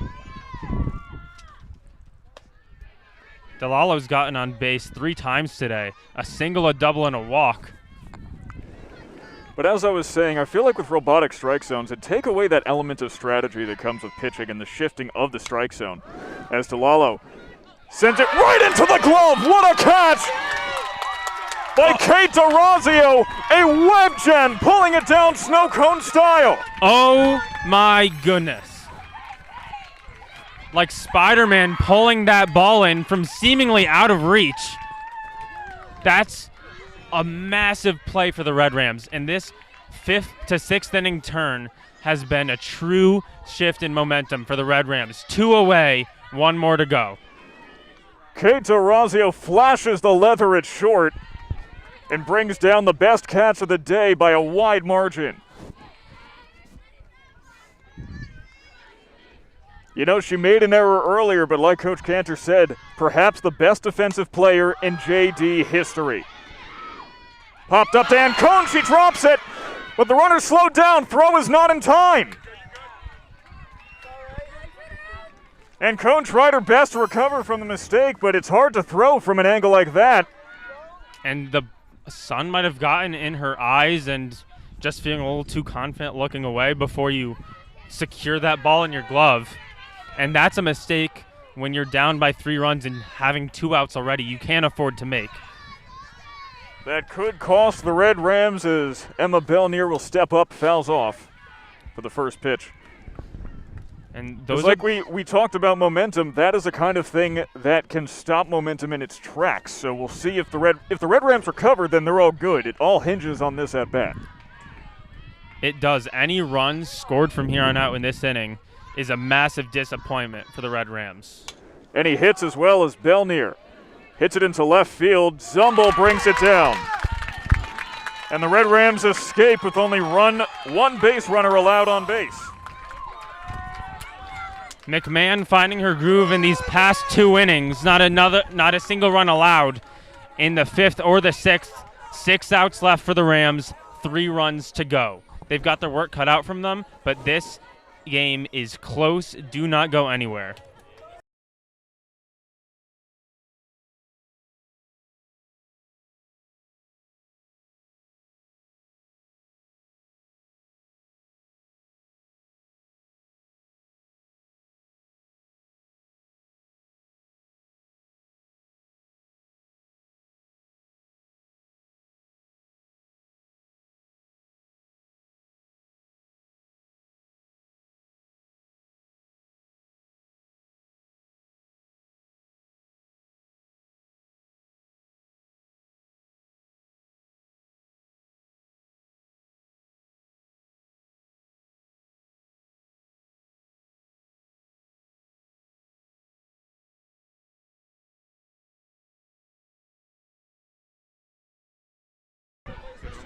We bring you to the bottom of the sixth with some good news. We just got word from our producers.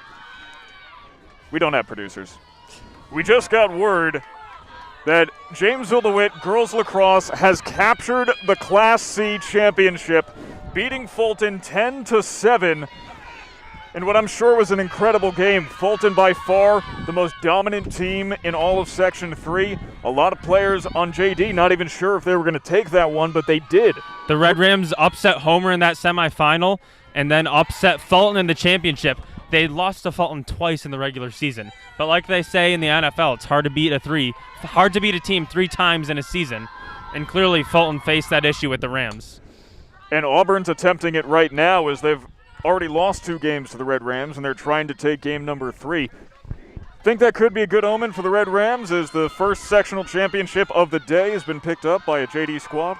Potentially. I think momentum is a big thing, and maybe JD, the program in general, has some momentum with them as Young lines out to third base. Good reflexes there by the third baseman, Cook. Very disappointing type of at-bat when you're a hitter, to know you were so close and it's just a matter of placement that robbed it from you.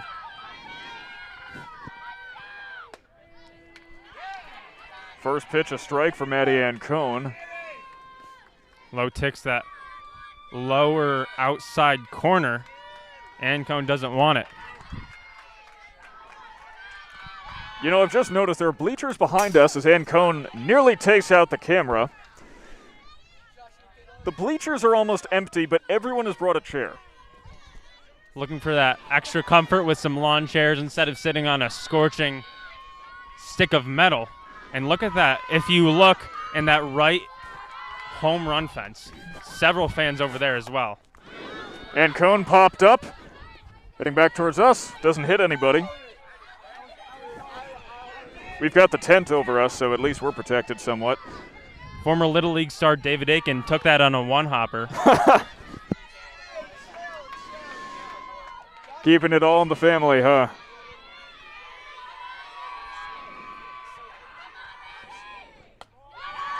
Ball is high. Lowe found herself a little dehydrated in the last inning, and I wonder if that might affect her and her pitching as the rest of this game continues. It's a hot one. She's been pitching all game. She may slowly run out of steam. We saw she allowed 3 runs in that last inning.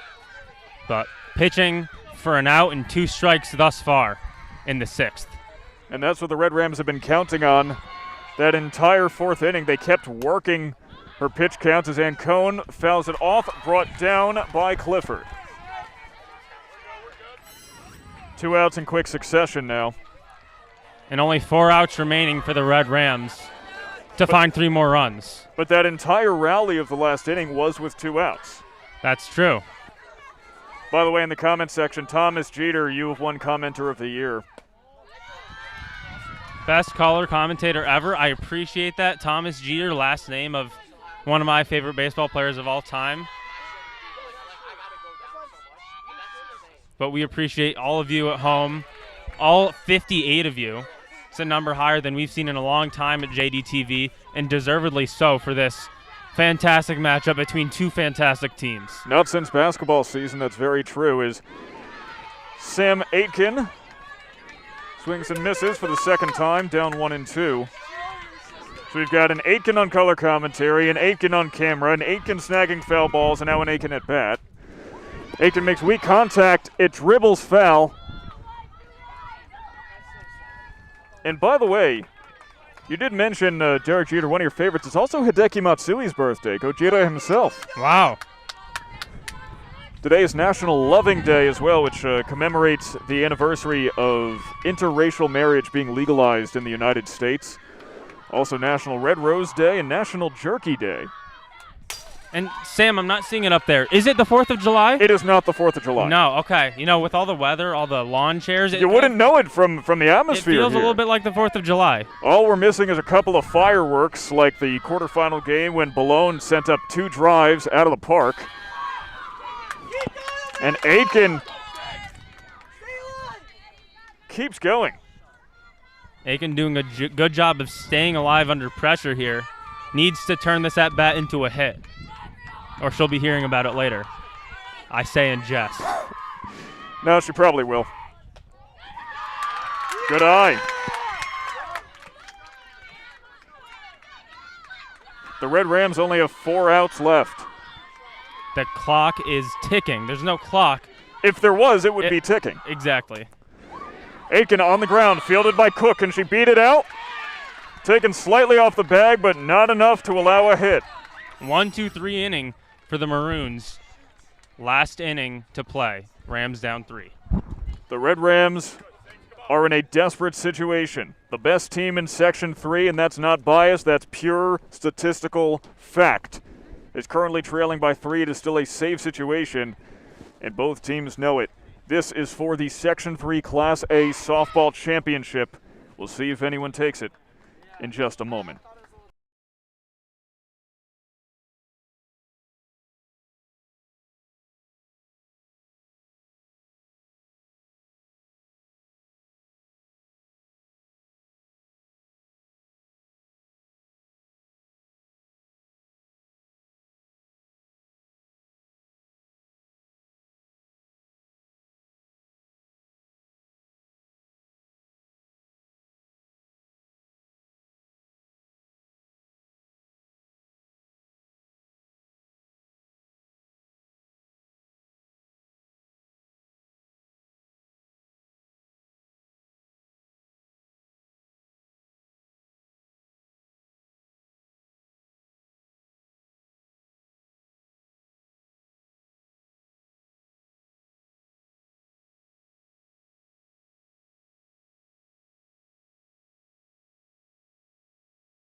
The final inning is upon us here at Linden Field in DeWitt, New York. Sam Gelfand and Tyler Aitken for JDTV as the Auburn Maroons lead 7-4 and are hoping to put a nail in the coffin in this top of the 7th, as Kyra McMahon will stay on the mound and finish out this game, at least attempt to put together a complete game.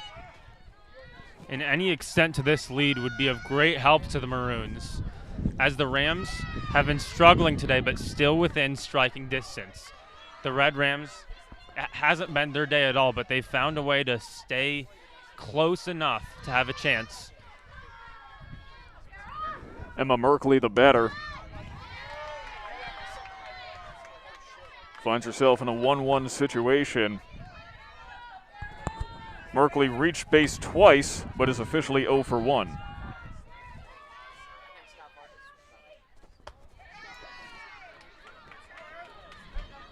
The wind has become a factor as this game has gone on as well. It's picking up, as it often does here in the Syracuse area.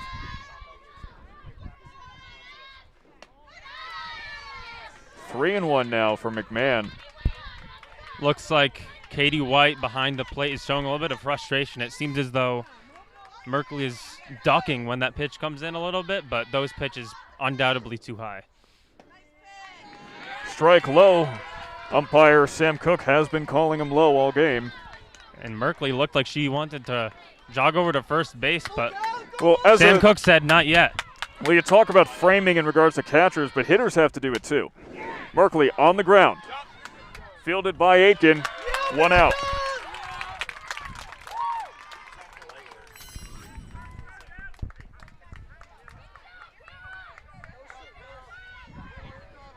One out, 2 to go for the Rams. They want to get out of this inning in a hurry. Luckily for them, they have the 7 and 8 batters coming up. Next up is Abigail Carr.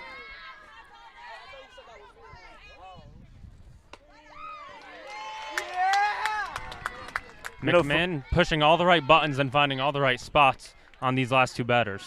3 runs may be a safe situation, but that doesn't mean that 3 runs isn't a difficult deficit to overcome. Felt off. Everyone moved their cars this time. I think they learned from the quarterfinal game. They did. That car was right in the splash zone, cracked the windshield. Something you hate to see, but something you're used to seeing if you come to JD softball games quite often. That's why I am parked all the way by the outfield fence and as far over to the right as possible. because I just got my car back from the body shop yesterday night. How long was it in there for, Sam? Almost 3 months. On the ground, Carr cannot get to first in time. 2 away on 2 ground balls. DeRazio attacks that and gets it over to first just in time. Nowheres, no slip-ups here. Just clean defense. This is the kind of defense we're used to seeing from the Red Rams, and they haven't been able to put it together in this game so far for one reason or another. Both teams committing 4 errors on the day. And in the air it falls. Give another hit to Auburn. Didn't sound like anyone called for it in the outfield. No, and it found an awkward gap in between third base, short, and left field, getting Catalone on base. But that third and fourth inning was absolutely deadly for the Red Rams. They allowed 6 runs. And now mound visit from Coach Cantor.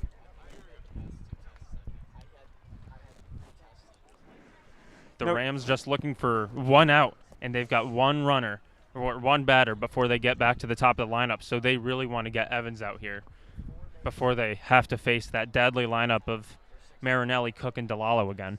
Now here's something incredible, at least heading into this game.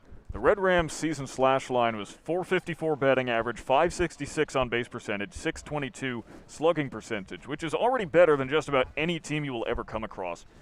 Their postseason slash goes up by anywhere from 50 to 100 points in every single category. They have gotten better in the playoffs. This game, not quite so much, but at least the trend so far is they have been stepping up to the plate under pressure, metaphorically and literally. An .817 slugging percentage almost looks like a free throw percentage. That means you're almost guaranteed to get at least a single every time you're up to bat. Great fielding from DeRazio. Jeters it, but the throw is not in time. And a heck of a play to keep that in the infield by DeRazio. But absolutely nothing you can do to get that ball over to first base, as Sidney Marinelli steps up to bat. This is the last thing the Red Rams wanted. It's top of the order now for the Maroons. Marinelli only 1 for 4, but still a very deadly batter, though she is called for a strike. And you got 2 runners on. Any run added in this inning could be a death sentence for the Red Rams. And Catalone trying to tease McMahon on second base. But DeRazio brings it down. The Red Rams have 3 outs to work with. And by the way, don't forget, win or lose, there will be a trophy presentation at the end of this game, and we will be bringing it to you as well here. So stick around after the game for that. But in the meantime, Red Rams, only 3 outs to go. Can the number 11 team in New York State avoid the upset and pull off an incredible victory? There's only one way to find out, and it's coming up in about 1 minute.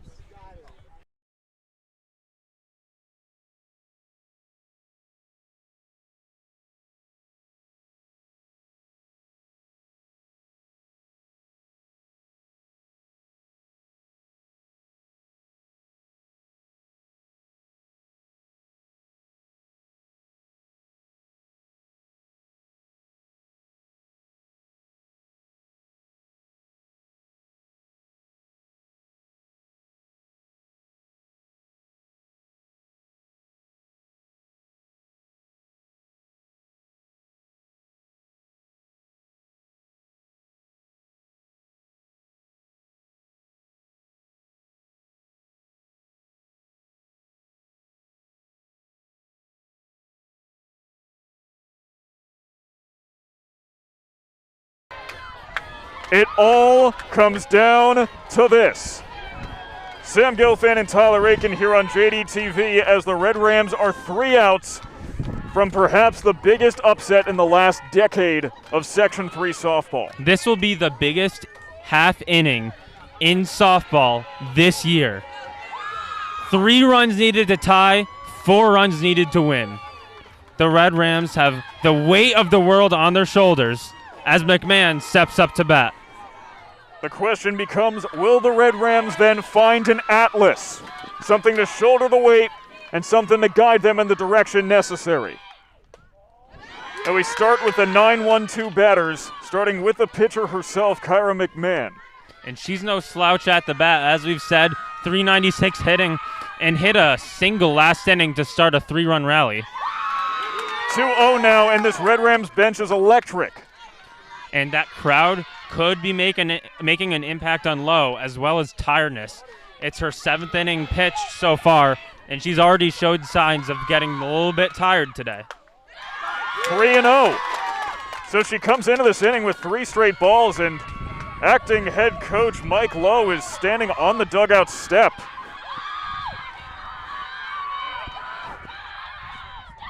Four-pitch walk. And what a walk it is. The Red Rams making sure this will not be a walk in the park for the Auburn Maroons. And Coach Lowe standing in the dugout still. No motion for any relief pitcher, although there will be a quick mound meeting. Lowe wants to see if his players can close it out first before having to make that move to the bullpen. And it's Kate DeRazio, the leadoff hitter. DeRazio heading to Syracuse University to play D1 softball. She's still a junior, but if you are going to be playing D1 softball, it's time for a D1 softball at bat right here. Ball 5.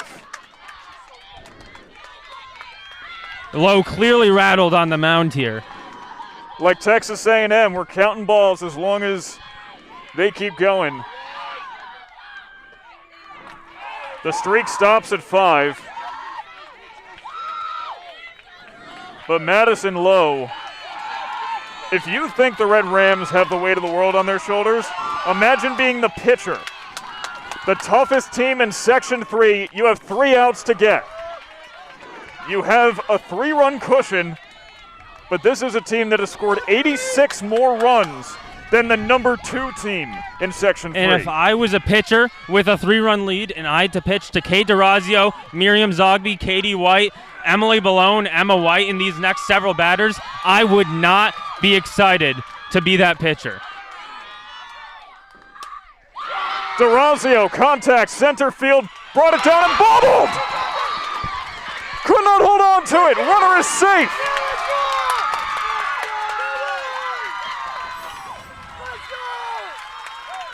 And the tying runner, Miriam Zogby steps up to bat with no outs. And now Coach Lowe will come out to the mound because this could be a turning point. You have to feel for Sydney Marinelli in center field. Like I said, the pressure, big impact for both teams, not just the Red Rams here. There was confusion, too, as McMahon wasn't sure whether it was caught or not, and she almost was out at second. Almost was out, but made the heads-up play to wait in the middle and made her way to second base. No outs. And Miriam Zogby could be the tying run with 0 outs stepping up to bat. If you are a softball player, you want to be in this position. You want to get a chance to save your team like Zogby does right now. Usually you hear the fans cheering. Now they are screaming at the top of their lungs. There is nothing the Red Rams and the Red Rams faithful want more than to see a come-from-behind victory. Miriam Zogby has struck out 3 times in this game. Lays down a bunt, it's foul. She has struck out 3 times despite her .426 average in the regular season. Last game, she was 3 for 3 with 2 RBIs, a walk, and 4 runs scored. But Sam, last game doesn't matter. Those last 3 strikeouts don't matter. This at bat is what matters. She has a chance to do something amazing for this Red Ram team. And at this point, Zogby is smiling because the umpire I don't believe she's had a ball called for her today. I don't believe she has. She's had a difficult feat at home plate. She finally slaps it over the glove of Cook. 1 run coming home. Go for the out at third. That's not a force out. The run scores. Zogby with an E5 makes it 7-5. It went off the top of her glove. That's an error. And guess what, ladies and gentlemen? It's a 2-run game. 2 runners on. And Katie White is up to bat. No player on the Red Rams has more hits, more home runs, more RBIs, a better batting average, a better on-base or slugging percentage. This is the moment you live for as a softball player. Katie White has the biggest smile in the world on her face, and you know what, Sam? The at-bat hasn't even happened yet, and I have chills. The umpire just had to talk to the people with the PA system saying, tone it down, you're supposed to be representing an official capacity. First pitch high, Madison Lowe is feeling the pressure. Will she crumble? And the pressure has completely shifted onto the Auburn Maroons. Jamesville-DeWitt, no outs, 2 runners in scoring position. They can play loose and they can play free right now, and that's all Katie White's doing. White has 7 home runs this season, second most in Section 3. Even if she doesn't hit one here, an RBI would mean a world of difference. A double or even a single into the outfield could tie this game up. And White has 6 RBIs in 2 playoff games so far. Plus 3 today. White could score 1 on a sack, but she was too far off the bag. Throw goes to third, though. It's 7-6.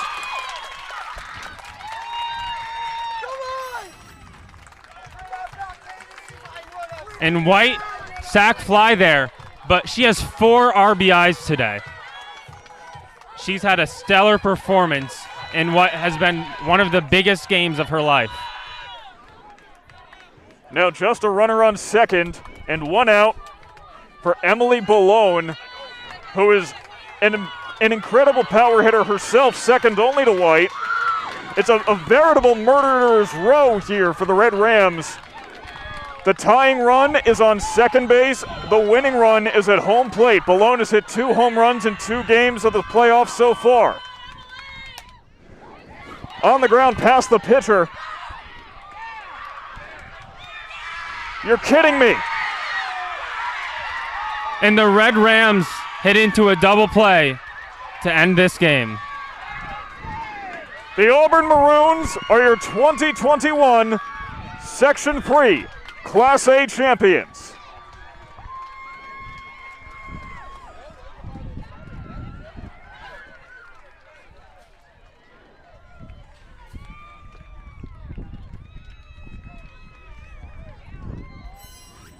Just incredible. Ballone on the ground. Runner tried to take third. A double play, and the Auburn Maroons pull off the most incredible upset of perhaps the last decade. And this Jamesville-DeWitt team speechless after they put on 5 straight runs to go for this rally, and they're just absolutely devastated right now. They put in so much work this season, both teams did, and for it to end right now in that fashion on a double play, just the worst thing that could possibly happen for them. But we're focusing on the Red Rams right now. How about Auburn?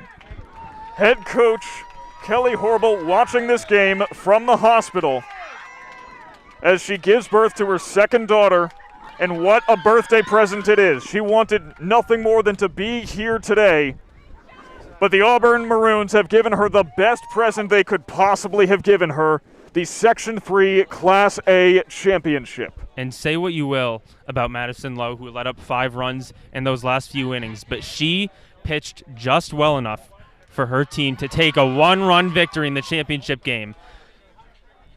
The energy and the control and the control over your nerves that it must have taken to make it through 7 innings of pitching there is absolutely impressive from Lowe. Now, don't forget, we have the medal ceremony coming up right now.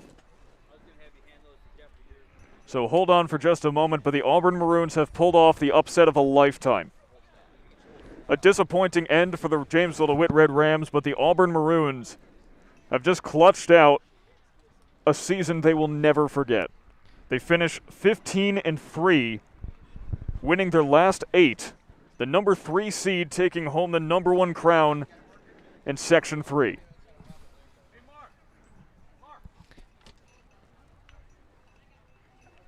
That's Athletic Director John Goodson currently with the medals in hand at home plate.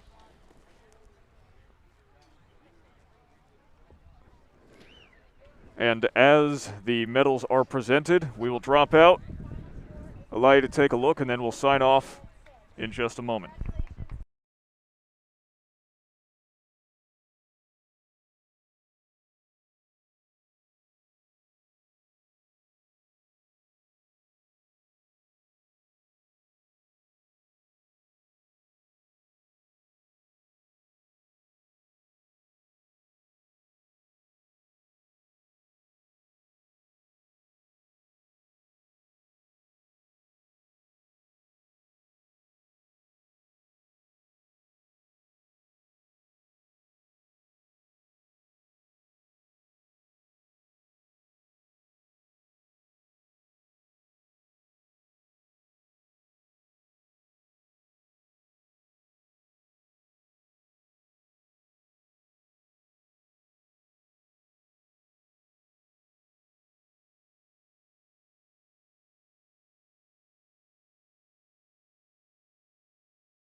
Well, ladies and gentlemen, this concludes the 2021 Section 3 Class A softball season, and what a way to conclude it. Like I said, an instant classic in the world of JD softball and Section 3 softball in general.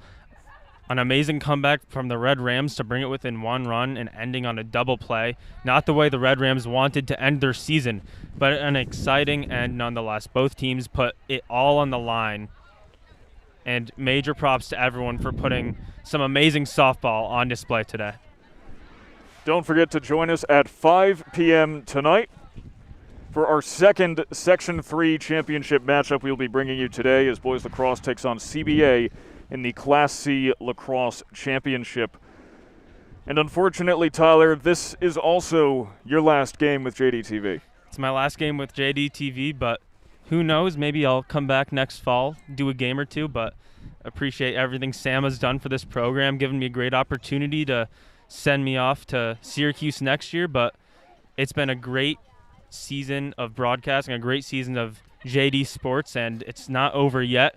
Hopefully we'll see you all later today for what is hopefully a Jamesville-DeWitt sectional championship in boys lacrosse. But another shout out to the hard work from that girls softball team, and congratulations to Auburn. I know it's not the way you want it to ride off into the sunset, but it's the lot we've been handed, and Auburn with the performance of a lifetime today.